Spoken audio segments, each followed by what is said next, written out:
As mankind have advanced in intelligence, their inferential habits have come gradually nearer to agreement with the laws of nature, which have made these habits throughout more often a source of true expectations than of false ones.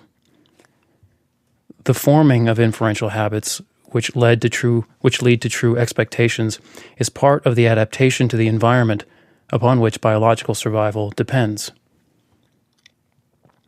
But although our postulates can in this way be fitted into a framework which has what we may call an empiricist flavor, it remains undeniable that our knowledge of them, insofar as we do know them, cannot be based upon experience, though all their verifiable consequences are such as experience will confirm. In this sense, it must be admitted, empiricism as a theory of knowledge has proved inadequate, though less so than any other previous theory of knowledge. Indeed, such inadequacies as we have seemed to find in empiricism have been discovered by strict adherence to a doctrine by which empiricist philosophy has been inspired, that all human knowledge is uncertain, inexact, and partial. To this doctrine we have not found any limitation whatever.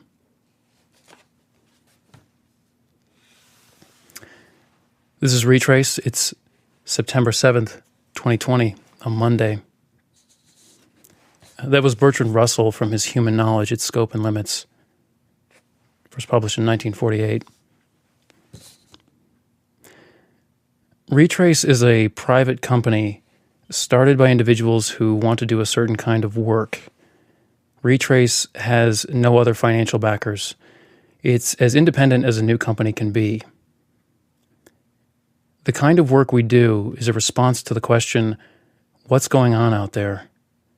And the kind of thing we sell is what you're hearing right now. Today, we're going to talk about our point of departure, intelligence, and the immediate presence of danger that follows. So if we want to know what's going on out there, a good point of departure is to look at the meaning of the word intelligence.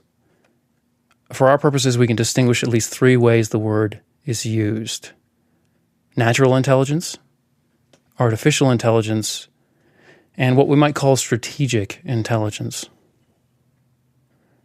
So natural intelligence is, let's say, what animals and humans and groups of humans have, or what they do, what makes them different from their surroundings. Artificial intelligence is, let's say, whatever it is that makes certain machines and computers seem to know things and to act like they know things. Now, strategic intelligence, let's say, is espionage, counter-espionage, and covert action. For example, two competing groups keeping and stealing each other's secrets.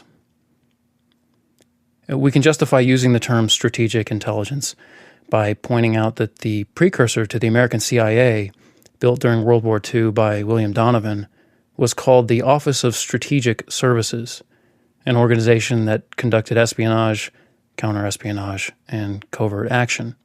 And for more on that, you can see Lowenthal's textbook Intelligence from Secrets to Policy, 8th edition, pages 20 to 21.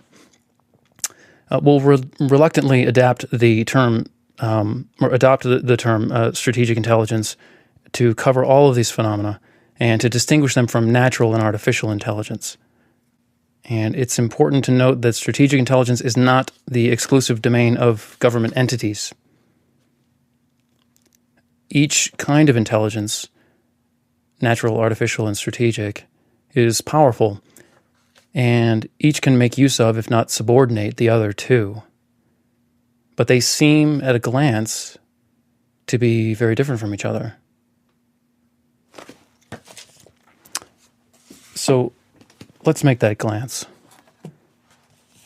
Let's start with natural intelligence, and let's consider the neuroscientist Michael O'Shea, writing in 2005 in his very short introduction to the brain. He's writing about someone else, Santiago Ramon y Cajal, who is arguably the father of modern neuroscience, according to O'Shea. And he says this: Cajal was fascinated by the differences between the brains of markedly different organisms, human, worms, snails, insects, and so on. He thought comparisons of their brains might be instructive precisely because vast differences exist between the behavior and intellectual capabilities of different creatures. There is unquestionably an enormous gulf between human and insect intelligence, so it would be reasonable to suppose that a comparison of their brains would expose how structural components reflect intelligence. Surely the human brain should contain high-performance components, and the insect brain markedly less sophisticated ones. But the difference between insect and human neurons does not at all betray the gulf between insect and human intelligence. Insect neurons are as complex and display as much diversity as neurons in the human cortex.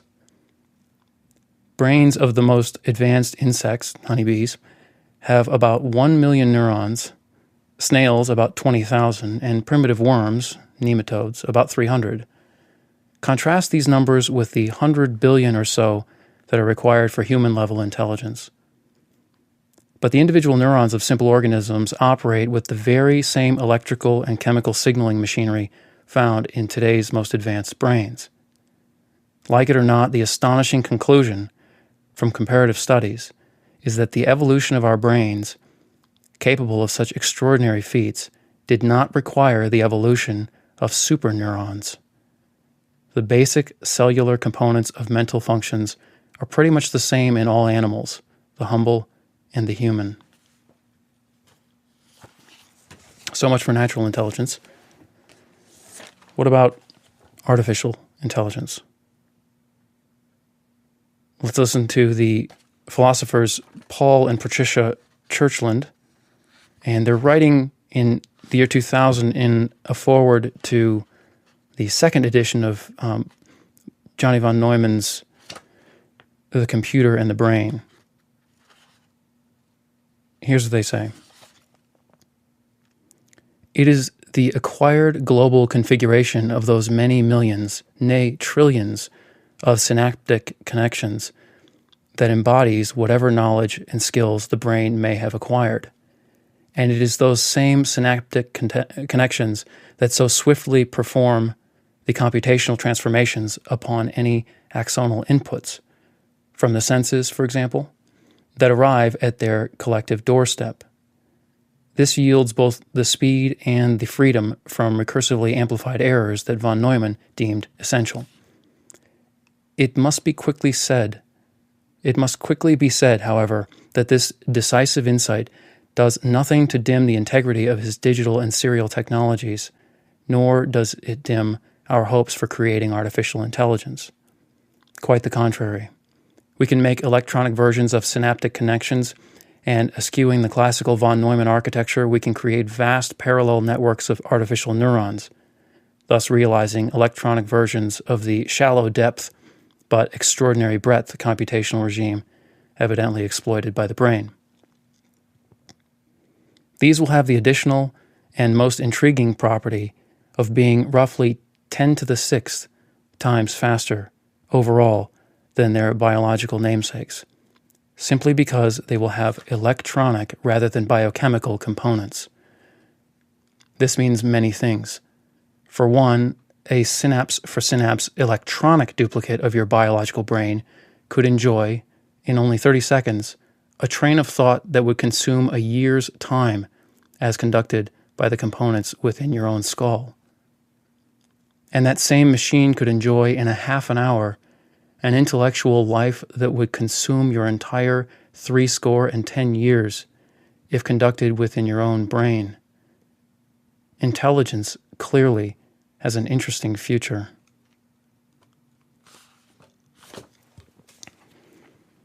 So much for natural and artificial intelligence. What about strategic intelligence? We're going to hear from the historian Neil Ferguson, writing in 2017 about the 19th century Rothschilds banking family. And Ferguson has written extensively about the Rothschilds. He's written a 2-volume history of them. But this is not from that history. This is a later book called The Square and the Tower.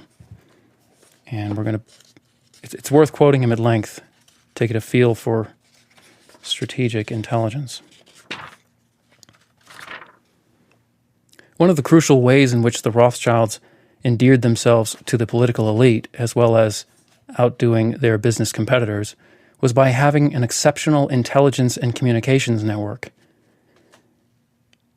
In this period, postal services were slow and insecure. Letters sent from Paris to Frankfurt usually took just 48 hours in 1814, but mail from London could take up to a week to reach Frankfurt, and the service from Paris to Berlin took 9 days in 1817. Compulsive correspondents as they were, the brothers soon dispensed with the post, relying instead on their own private couriers, including agents at Dover, who were authorized to charter boats for the Rothschilds' business. It has long been believed that Nathan Rothschild was the first man in London to learn the news of Napoleon's defeat at Waterloo, thanks to the speed with which a Rothschild courier was able to relay the fifth and conclusive extraordinary bulletin issued in Brussels during the night of 1819 June via Dunkirk and Deal to reach Newcourt roughly 24 hours later, at least 36 hours before Major Henry Percy delivered Wellington's official dispatch to the cabinet. Doubt has recently been cast on this story, but the fact remains that Rothschild received the news early enough, even if it was on 21st of June, to do well by the early information of the victory. A report of the battle's outcome was sent later that day by the London correspondent of the Caledonian Mercury, who cited as his source a good authority, one who has seen a letter from Ghent received by Rothschild, the great stockbroker whose information is invariably the best. By the mid-1820s, the Rothschilds were making regular use of private couriers. In December 1825 alone, the Paris house of Rothschild, they had multiple houses, the Paris house sent 18 couriers to Calais and hence to London, 3 to Saarbrücken, 1 to Brussels, and 1 to Naples. From 1824, carrier pigeons were also used, though the brothers do not seem to have relied on these as much as sometimes has been assumed. He goes on, major political events as well as confidential information could be relayed from one city to another well ahead of official channels. It was not long before statesmen and diplomats began themselves to make use of the Rothschilds' network of communication, partly because it was quicker than the official courier system used for relaying diplomatic correspondence, but also because messages of a non-binding nature could be sent from government to government indirectly via the brothers' own private correspondence. Of course, if the Rothschilds had relied solely on their own 5 houses for intelligence, the system would have been very limited. But they soon developed a reach that extended far beyond their original European bases, as none of Mayor Amschel's grandsons wished or was allowed to establish a new house. This was done by building up a select group of salaried agents employed to take care of the bank's interests in other markets, principally Madrid, St. Petersburg, Brussels, and later New York, New Orleans, Havana, Mexico, and San Francisco. The lines of communication with these agents formed a complex new intelligence and business network.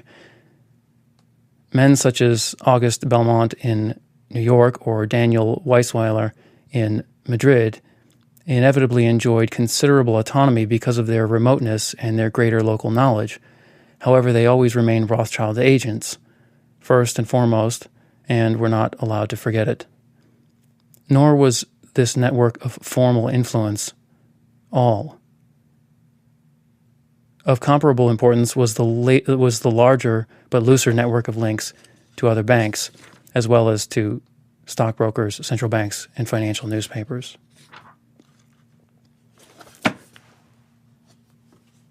So we've glanced at natural, artificial, and strategic intelligence, but you may detect a sort of uneasiness in the third stage of that glance. Strategic intelligence carries this with it. We talk about the nature of animals with brains, the nature of the neurons that make up those brains. So far, so good. We talk about artificial intelligence, even the future of artificial intelligence. So far, so good. We talk about strategic intelligence, whatever that term means as we're using it. And we're into a gray area. Outsiders who speculate about likely secrets, like those that are known to be kept by intelligence organizations, and unlikely secrets, like those claimed by some so-called conspiracy theorists, are on dangerous ground, to include this podcast. The subject of espionage and terms such as UFO or ESP or even conspiracy itself are, rightly so, intellectual and therefore reputational minefields. If a person's thinking is so loose and excitable that he or she will believe almost anything, it's obvious that problems will soon follow. Even physical safety might eventually become hard for such a person to achieve with such ways of thinking. But it is always possible that a given unlikely secret is really being kept. Think of the Manhattan Project. And to dismiss them all would be to accept large attentional blind spots. And another reason to take the hazardous subjects seriously is that they provide a constant test of one's mettle, of whether one's methods of thinking have become too lax, or too weak, or too mushy. So with these things in mind, let's get some reminders about the careful thinking that we want to do, and also thinking carelessly. We go back to Bertrand Russell. We opened with an excerpt from the end of his book, Human Knowledge. But let's see if he can answer the question for us. What is knowledge? This is on page 516 of the same book. Knowledge, as we have seen, is a term incapable of precision.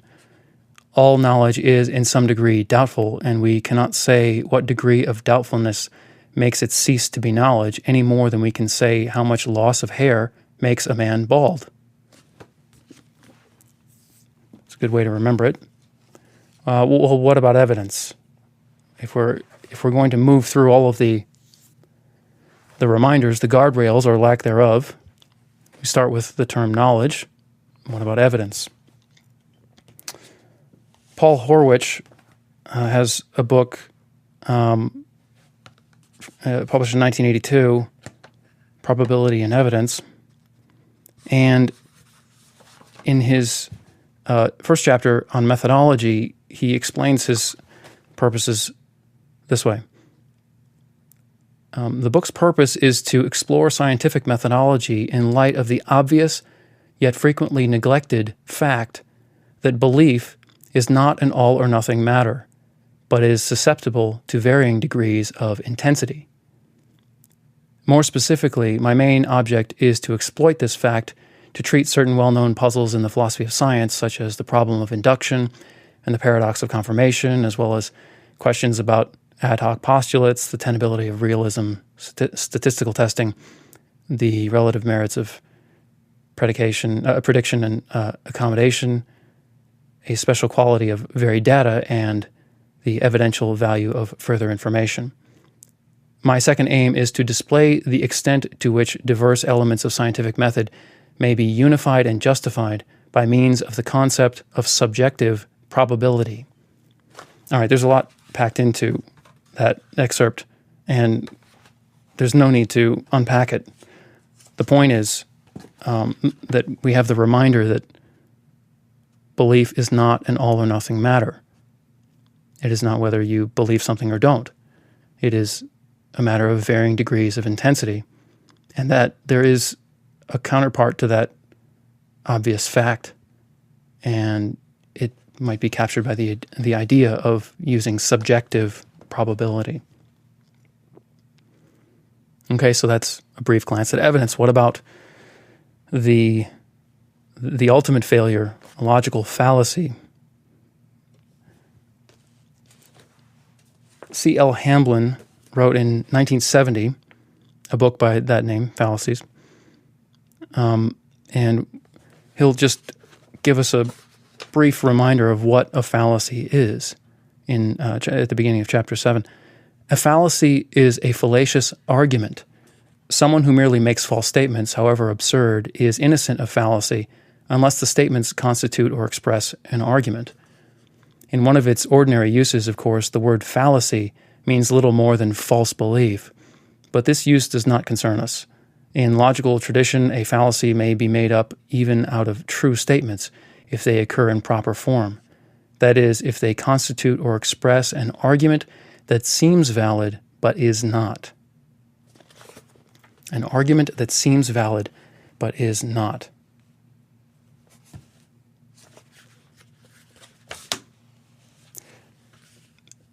Anthony Weston has written several editions of a book called A Rule Book for Arguments. This is from the 3rd edition, the chapter entitled Fallacies.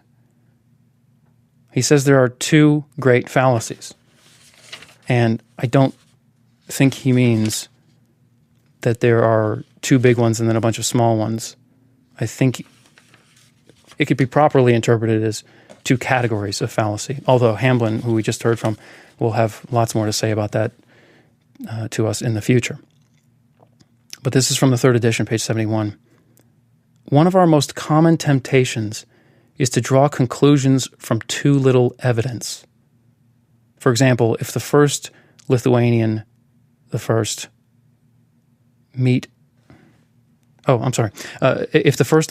I meet has a fiery temper, I might jump to the conclusion that all Lithuanians have fiery tempers.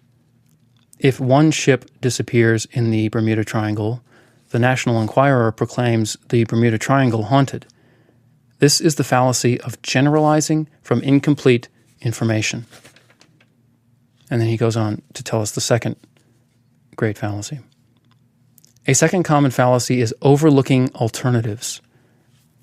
Rules 20 through 23, and this is a rule book, remember, he's numbered the rules. Rules 20 through 23 pointed out that just because events A and B are correlated, it does not follow that A causes B.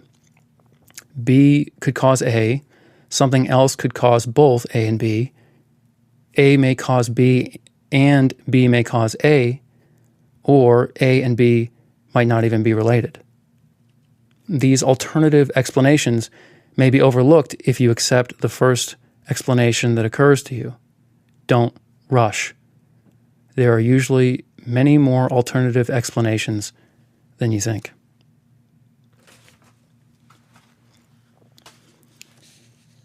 Okay, so we've had an injection of vegetables to offset the ice cream of conspiracy theories and exotic claimed phenomena in the world of strategic intelligence. It might be safe to continue. We won't know for sure. But let's look at the secrets, likely and unlikely, before we close out this initial discussion of intelligence.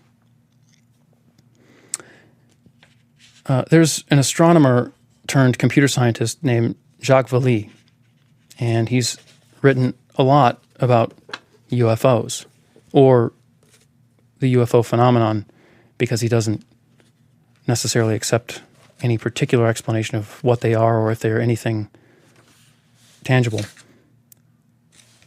In 1979, he wrote Messengers of Deception. And this excerpt is from that book. It starts on page 66.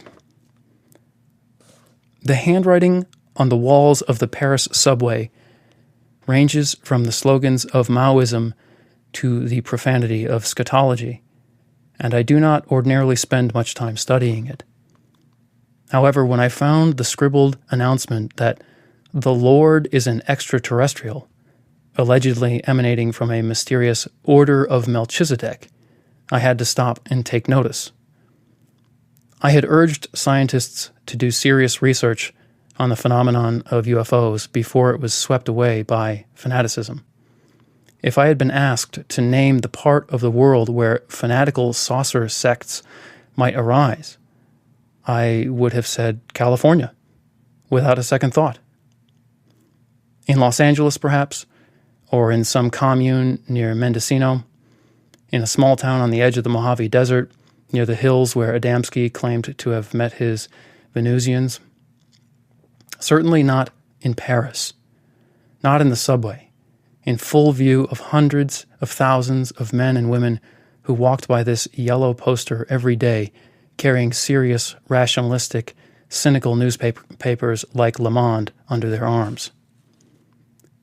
In Paris it was, however, and the note in black felt-tip marker was written not once but many times on the walls of several tunnels.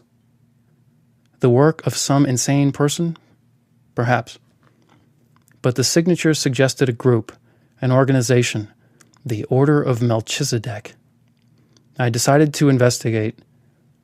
The next day I met Cinna and Ivan, two leaders of that sect, in their cluttered apartment. Later, bent on learning more than superficial acquaintance with the group could reveal, I joined their organization and delved into its history. What I found is wonderful and strange, and sometimes funny, as this book will show. I admit that the work I thus undertook represents a departure from the theme of scientific analysis of UFO sightings that I have advanced in previous writings. I still believe such an analysis to be necessary. Scientific analysis will undoubtedly provide part of the truth about UFOs. However, I no longer believe it will lead to the whole truth. I owe this realization to a man I shall call Major Murphy, although his actual rank is much higher than that of Major. He taught me a lesson I am not likely to forget. Major Murphy, who retired from a U.S. intelligence service quite a few years ago, and remember he's writing in 1979, had seen action in World War II in Italy and also described vividly his investigations in the Caribbean, where he organized efforts to intercept submarines and German spies on their way to the United States. This is me talking. He's probably OSS. It sounds like what he's describing is Office of Strategic Services, but fully doesn't say. I met him at a gathering of UFO contactees and suggested a drink when it was all over. I expressed my surprise at his interest in the event, which I had regarded as a complete waste of time. He asked me to clarify this judgment, and I said that in my opinion none of the people in attendance knew anything about science. Then he posed a question that, obvious as it seems, had not really occurred to me. What makes you think that UFOs are a scientific problem? I replied with something to the effect that a problem was only scientific in the way it was approached, but he would have none of that, and he began lecturing me. First, he said, science had certain rules. For example, it has to assume that the phenomenon it is observing is natural in origin rather than artificial, and possibly biased. Now, the UFO phenomenon could be controlled by alien beings. If it is, added the Major, then the study of it doesn't belong in science. It belongs in intelligence, meaning counter-espionage. And that, he pointed out, was his domain. Now, in the field of counter-espionage, the rules are completely different. He drew a simple diagram in my notebook. You are a scientist. In science, there is no concept of the price of information. Suppose I gave you 95% of the data concerning a phenomenon. You're happy because you know 95% of the phenomenon. Not so in intelligence. If I get 95% of the data, I know this is the cheap part of the information. I still need the other 5%, but I will have to pay a much higher price to get it. You see, Hitler had 95% of the information about the landing in Normandy, but he had the wrong 95%.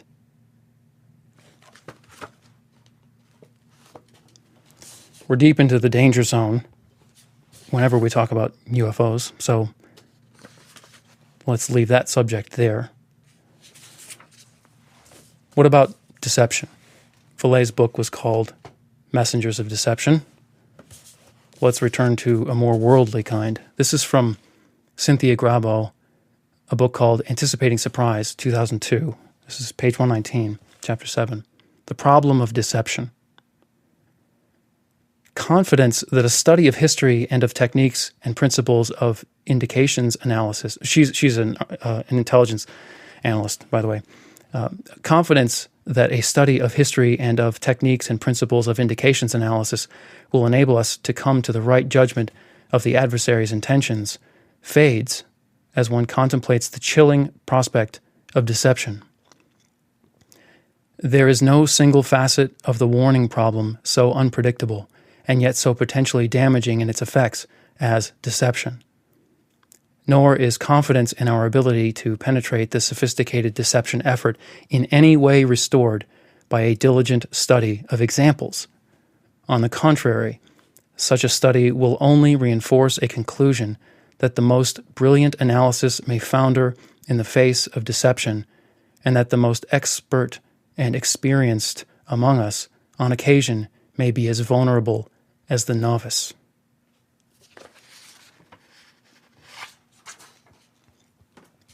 We're into the realm of military deception. There's one more source that we should consider before we move on. Sun Tzu, The Art of Warfare, is a text from between the 5th and 3rd century BC. This is from the Ames edition, 1993, page 171. Thus, only those far-sighted rulers and their superior commanders who can get the most intelligent people as their spies are destined to accomplish great things. Intelligence is of the essence in warfare. It is what the armies depend upon in their every move.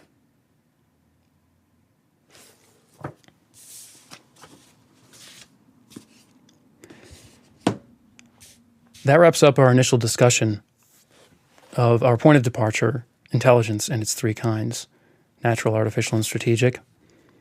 Next, we'll start by looking more closely at strategic intelligence and the assessment of an undisputed authority on the subject, Director of Central Intelligence in the 50s and 60s, Alan Dulles, who in the early 1960s wrote, or perhaps helped to write, a book on the subject. References will be in the RSS feed, and full notes will be on our website for this first segment of Retraice. Our website is retraice.com, retraice.com, and this is segment number 1.